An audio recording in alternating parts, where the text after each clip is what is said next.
To je ena od 4 prioritet, ki so v koalicijski pogodbi, se pravi boj zoper korupcijo. Dajmo se sprehoditi čez 20 let njihovih korupcijskih afer in jih probati v 1 minuti našteti. Pejmo.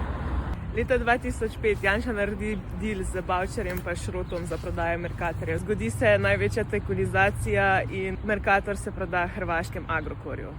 Leto 2005 Janša spet naredi dober deal z gradbenim podjetjem Imos, en drugemu prodajo stanovanje in s tem zaslužita 131.000 evrov. Janša doda še svoje zemljišče v Trenti, kjer hočejo pa zgraditi luksuzna stanovanja. Med leti 2005 pa 2008 vmešavanje v delo nove KBM, zaposlovanje svojih kadrov, rihtanje posojil svojim kolegom, zraven tega pa naredi 30-milijonsko luknjo v novi KBM. Afera Patria, ki jo pač vsi poznamo. Janša je zaradi nje sedel v čuzi, ampak dokler ni zastaralo.